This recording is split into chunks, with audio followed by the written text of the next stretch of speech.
Ladies and gentlemen, what you are going to be seeing in the next little while is what I call the about face of the media, right? The about face of the media has already begun. Let me throw out a name I haven't thrown out yet, but I should have actually called this clown out a long time ago. His name is Nick Wright. And Nick Wright, who, you know, when you take a look at him, he looks like he's a very Jewish little boy, but apparently he's, according to Nick, he is part Italian and Irish, and apparently his grandfather is Jewish, right? But Nick Wright is also married a black woman, so he's got black children. So it's a very interesting dynamic, you know, not to get into the interracial aspect of his love life. I don't care. It's none of my business, and I'm not here to address that in respect to Nick Wright or his wife, or his children, mulatto children. I'm not here to address any of that. The point I'm trying to address is the ferocity that Nick Wright was coming for Kyrie for at the beginning, and the pushback that he has been given by the black community, where he is at a crossroads, whereby I'm sure on his wife's side, and of course his children's side, depending on how old they are, they're like, yo, why is your dad coming so hard for Kyrie? What has Kyrie done? Right? So, and then on the other side, his Jewish side, they of course are letting him carry water in the direction that we know that has been happening. And so Nick Wright now is trying to figure out, how does he settle?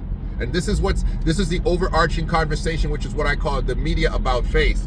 How do I settle this war that they have started with the black community? The Jewish community has started a war. They've started a war with not just the non-religious black community, who's like, I'm not sitting for this. They started a war with the Hebrew Israelite community that's saying, you see, this is what we've been telling you about these people from the entire time. And they started a war with the black right. Look, there's very few times, oh my gosh, there's very few times when the black right and the black left agree. You don't know. You don't know how hard it is for me to sit there and listen to Candace Owens and Jason Whitlock make perfect sense. I was like, these people they've nailed this Kyrie thing. Like, they're knocking it out the park. How is it that the right-wing black person and the left-wing, Kyrie Irving is look what this man has done. He has made the right-wing conservative black, the left-wing Democrat black, non-religious, but Democratic black, say, we agree. They have made the religious community say, we agree too. Has there been a time in history, there's very few of them, I can name a few of them, where an iconic individual has come and has joined the left and the right in the black community, whereby the black community is almost speaking with one voice, except of course for Kareem Abdul-Jabbar and these media Negroes. I had that was yesterday's show. I'm not going to bring that back up. Take a look. Actually, it was a live. If you go check out my lives, my live was about media Negroes. You'll see it's a picture of Shannon Sharp smoking a cigarette with his do-rag on his head with a bottle of Hennessy in his hand. Negroes. Leaving that where it is.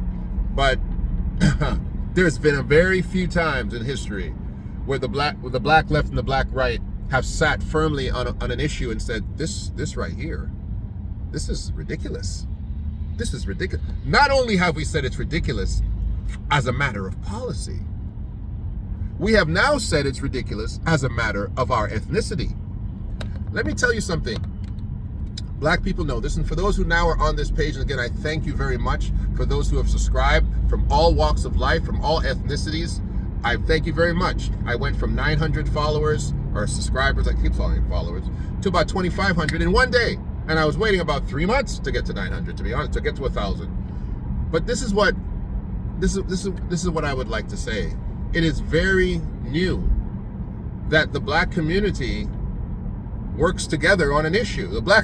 We are not a homogeneous community. We don't see everything the same, and we don't have to. We don't have to see everything the same. But this issue, majority of us are seeing it the same. And this is what I'm saying, and this is where I started. The about turn of the media. The black media. I see Jason Williams, and people are like, Jason Williams supported Kyrie. No, he didn't. You guys go back to the very first, when this first came out, Jason Williams was on his soapbox reading the script of the Zionist script that they gave him to read. He was on the soapbox. This is terrible. This is this is that. Just spouting off a bunch of stuff on things that they've never even fact-checked. Okay? And then they said, oh, Jason went and saw the documentary. Most of these guys didn't. All right? Most of them didn't. I saw, like I told you, the first hour of it. I'm in the process of reading the book. I've actually bought the book, and I'm reading the book, and I'm glad it's a #1 seller. I'm so glad. I'm so glad. Because I said it initially to the Jewish Zionist community, right? And I have to say it specifically because there's a difference between the Jewish community and the Zionist community. That's my other video. Go take a look at that one. That's the one I did first, but this one is different. This is the about turn. The about turn. When they're saluting and they do an about turn, they have to, because they've started a war. And the war they started, what have they done now? Everybody's buying House of Negroes. Everybody's reading the book. Everybody's downloading the documentary. You have made it into a thing when you should have just been quiet and allowed the guy to play. You told him to shut up and dribble, and you're going to force him to do this and to do that. But what you've done is you've made us go out there and read. Thank you very much for forcing a community of people who rarely read about their own history, but wait for individuals like myself or other historians or scholars to spout the truths of our past. But what you've done now is you forced it on others. Even people in other communities have read it. And you know what they're doing? They're like, well, it wasn't that bad to me. I was actually expecting more. I'm kind of confused. I really didn't see it. You're seeing Max Kellerman is sitting there saying, well, I kind of understand. Like Max Kellerman, he's a Jew. He's not like Nick Wright where he's half a Jew, he's full Jew. He's like, I kind of get it. Like he's talking about his beliefs. It's, you know, I kind of looked at the documentary myself. Like they're turning around because they listened to the Zionist opinions of folks in the ADL, right? Candace Owens. I'm quoting Candace Owens. Wow. Candace Owens calls the ADL a hate group. She calls them terrorists. I'm not going to go that far on you, ADL, yet. I'm not going to go that far because I like to do my own research before I drop the bomb on people, right?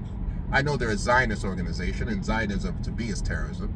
But I think the ADL has been positioned to be, we are the group that you're allowed to pay, and we make it all right with our Jewish people now. Just write us a check, and we'll put the word out that everything's okay. We're cool. He gave us some money, folks. Just give him a blind. Let him in the club. That's basically what the ADL is right now. You know, it's your penalty box. It's your financial penalty box. But this is what you've done. You have made it so that now the awareness of what Kyrie was actually not saying has become the speaking point and the talking point of people on a platform who are just there to look at basketball. And now, and many people have said this, many people have said on my page, on my channel, they said, hey, I didn't know anything about this until this Kyrie Irving thing. You know, I wasn't even a big fan of Kyrie Irving until now. You've given this man, he said he had an army of millions. Boy, if he didn't have an army of millions, if he didn't have 20 million people following him, he sure would have now. He sure would have now. Let me tell you something. Kyrie Irving has made me breakfast and dinner conversation.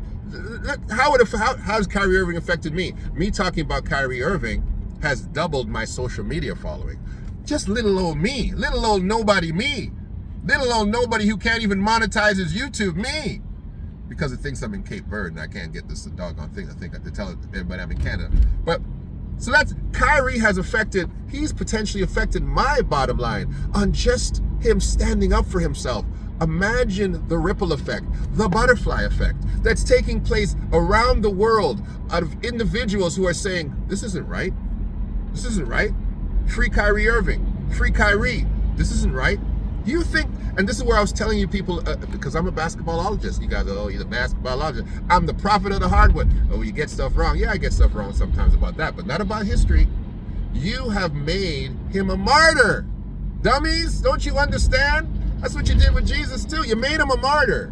And once you make a guy a martyr, what happens? He becomes a movement. What happens? You can merchandise a movement. You awaken your enemies. And you highlight the things that you've done wrong. You don't have a leg to stand on, and you're trying to take the moral high ground. You cut your own doggone throat. That's what you've done with Kyrie Irving. And that's what you've done with the most of the black community who have been, if we weren't woke before, because remember what, ladies and gentlemen, remember what entertainment is used for. It's used on black people to put you to sleep. We don't want you out here voting in the midterm election. We don't want you. No. You go out there and watch a basketball game. Go have a good time. You know what we're going to do? We're going to cut the prices of sneakers for you Negroes. Yep. Oh, yeah, we're having an election, but y'all go buy some cheap Nikes. We own that too. We own that too. They don't want you out there voting. Entertainment is supposed to distract you so that the real issues of governance, of life, the real hegemony that is dropping down on your head every day, you take it. You take it. You go to work, you punch your clock, you drag your half-broken back home, you sit down on the couch, you open up a Budweiser, and you start to drink it, and you turn on the game, and you forget the fact that you've been working for $7 an hour like a slave.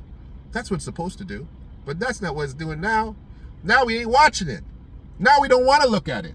Now I'm taking time to think, wait a minute, how can I really do this? How can I really take over the world? How can we unite? How can we galvanize our resources? How can we think of distribution channels? Oh, I told you it'd backfire in your face. I told you it would blow up on you. How can we start our own basketball league? How can I stop buying sneakers and giving Nike my money? Who owns Nike? Those people? So it's left you in a position where you don't realize you've orchestrated your own demise. It's Del K. Burton. This is The Real Spiel. It might be a takeover. It might be an awakening, but it's here.